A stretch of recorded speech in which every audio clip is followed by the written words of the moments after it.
Hey you guys, this is book review number 3. Now this book holds some personal meaning to me because although I don't know the author is from this community and he is sort of like a friend of a friend and a lot of people know him around this area. And anyway, I'll just introduce the book to you. It's Rivertown, see if that'll come into focus. Rivertown by Peter Hessler. Now, Peter, after going to Princeton and getting an Oxford scholarship in writing, traveled around Europe and East Asia for a while, eventually deciding to be a travel writer. And in order to sort of broaden his horizons to give him more material to write for, he decided to join the Peace Corps in China. What he did is he taught English in a small town called Fuling along the Yangtze River in the Chongqing Special Municipality of China. Now that's a city, but the Chongqing is a city, the largest inland city in all of China. But actually this small town that he taught in was not really part of the metropolitan area. It was kind of on the far, far outskirts. Well, anyway, I enjoyed the book immensely. The thing that I felt was really good about the book is you can give sort of a descriptive about how he got there, but to describe the point of the book or the narrative drive of the book, I feel would be very difficult. He just sort of told the stories that happened to him, most of them on a small basis, you know, running in various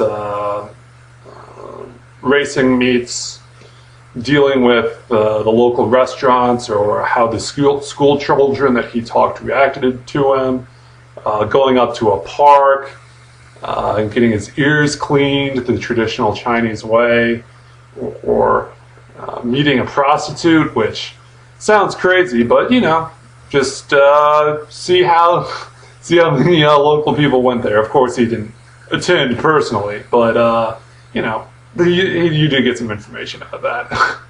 I don't know, that's not what most of the book is about. Protect his mother a little bit. But anyway, all those were very good, but it would be very hard to say what the narrative drive of the book is, yet it's a very readable book, something that you can get through very easily, very enjoyable.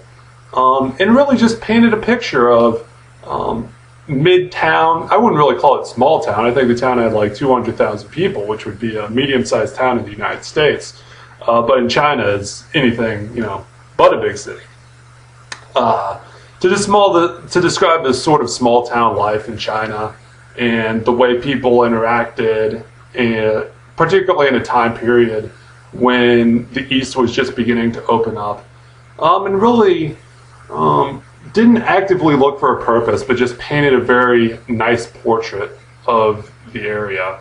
Of course, his time ends, and he's very sad, but I really felt that I knew some more, not just about the broad social movements in China, say like you know, the new industrialization or how the old cultural revolution worked, but just sort of kind of the daily mannerisms of the people. And I should say, he also included himself quite a bit in this story and how he dealt with those things that were largely foreign to him and most of us would struggle for, and how he dealt with those struggles. Things like that. Yeah, in general, I would highly recommend it. If you want to know some more about how China works without having to listen to the didacticism of politics or the biased view of journalists that come in and write with a point, if you're interested just in how people interact and why China has the social values that it does, you know, I would recommend this book. So, once again, representing Columbia, Missouri, Rivertown by Peter Hessler. It's a great book. Highly recommended. Hey, Peter.